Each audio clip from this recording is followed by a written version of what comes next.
Hello everybody, my name is Lewis and welcome to another Loyal and Save training video. In this Loyal and Save training video, we'll walk you through the Swag Shop items report in the Control Center. You'll learn how to access the report, apply filters, schedule automated reports. This will help you analyze your Swag Shop's performance with ease. Let's start by logging into the Control Center. From the homepage screen, follow these steps. Click on the Loyalty in the left menu, click on Reports, then click Item Reports. From the drop-down, choose Swag Shop items. Now let's look at the filters you can use to customize your report. Your first filter is by gender. You can select all genders, male, female, or other. Next will be our filter by time. You can filter by all time or between dates. Here you can choose a start and end date.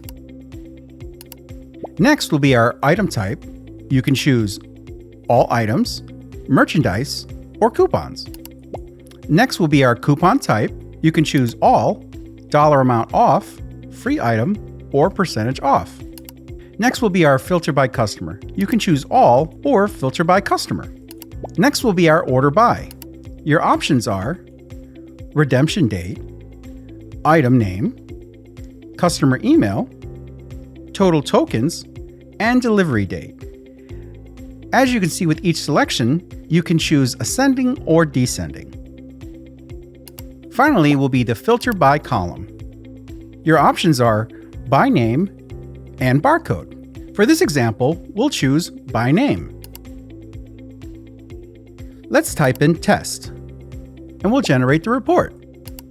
From here you can see the item name, the item type, the UPC, the barcode, the customer's name, the customer's email, total tokens, token redemption date, and value delivered date. Now that you have your report, let's export it. Click on the drop-down of the Print Export Report. Here you can export it as a PDF, export it as a CSV file, or an Excel file, or you can just open it as a PDF on a new window. Now let's show you how to favorite this report. Let's click on Manage Favorites. From here, let's click on the Save as New Favorite. Let's add in a name, and let's click OK.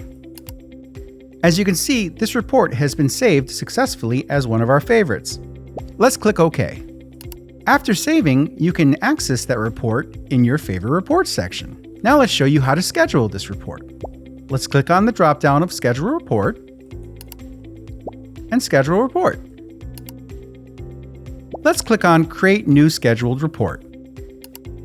Just like before, let's give it a name. We can set the frequency to daily, weekdays, weekly, monthly, daily today, bi-weekly, quarterly, and yearly. Let's set this report to run weekly. Next, we would set the day we want this to run on. Let's click the drop-down, and you can see we can choose any day of the week. Let's choose every Friday. Next, we can choose the runtime. This will be what time of the day will this report run. Let's click the drop-down, and let's choose 12 a.m. Next, we can choose to include a header and to print title on every page. Next, we can choose the export type. Let's click the drop-down. Your options are PDF, CSV, and an Excel file. Let's choose Excel. In your user section, you can choose an admin that will receive this report. Under email addresses, you can add additional emails that will receive this report. Lastly, you can choose a white background and show filters. After everything is filled out, click the Schedule Report. As you can see, you have successfully scheduled this report. Click OK. And that's how you use the Swag Shop items reports in the Control Center. Now you're ready to analyze your Swag Shop's performance and make data-driven decisions. To learn more about Loyal and Save, you can explore the YouTube channel and find more Loyal and Save courses by visiting FTx Academy. Thank you.